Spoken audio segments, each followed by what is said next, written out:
বুঝছেন গাইস? বুঝছেন তো, বেশি কথা বাড়াবো না, নামাজটা পড়ে নিই, ওষুধটা নিয়ে যাই। আসসালামু আলাইকুম গাইস, ওয়েলকাম আমার নিউ এবং ডেলি ব্লগে। কেমন আছেন সবাই? আলহামদুলিল্লাহ আমি অনেক ভালো আছি। তো ব্লগটা শুরু করতেছি চাঁদপুর থেকে। তো চাঁদপুরতে চলে আসলাম, এসে তো বসে আছিলাম কতক্ষণ, বসে থেকে এখন আজানের টাইম হয়ে গেছে, তো নামাজ পড়তে হবে, তো গোছা করে নিই, তা আপনাদের সাথে আবার দেখা হবে। যে পরিমাণ ঠান্ডা পড়ছে মনে করতেছে না গোছা করতে, বুঝছেন গাইস? তো গোছা করে নিয়ে তারপরে আপনাদের সাথে আবার দেখা হবে, বাই। তো গোছা করে আসলাম, এসে দেখতেছি যে যে পরিমাণ ঠান্ডা লাগতেছে, তো কতক্ষণ রোদে বসিনি, তারপরে নামার জন্য রওনা দেবো।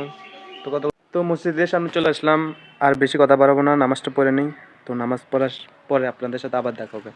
তো গাইস নামাজ পড়ে ডাইরেক্ট বাড়ি চলে আসলাম। তো বাটার খেয়ে নিই, তারপরে বাটার খেয়ে নিলাম, খেয়ে তো একটু ঘুমাবো, একটু ঘুম পাইতেছে, ঘুমাইনি। একটু ঘুমাইছিলাম কিন্তু ঘুম আসে নাই, কারণ ঘুমে দৌড়ে দেখে প্রচুর মাথা ব্যথা করে।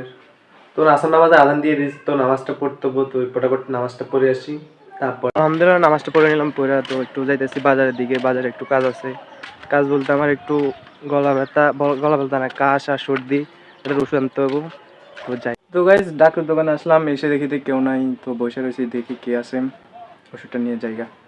তো গাইজ ওষুধ নিয়ে বাড়ি চলে আসলাম, আইসি কিন্তু অনেক আগে, তো ভিডিও বানাতে পারি নাই, একটু বিজি আসলাম। তো এই ব্লগটি এ পর্যন্ত, সবাই ভালো থাকবেন, সুস্থ থাকবেন, আল্লাহ হাফেজ। ভিডিওটা ভালো লাগলে লাইক, কমেন্ট, শেয়ার, সাবস্ক্রাইব করে দেবেন।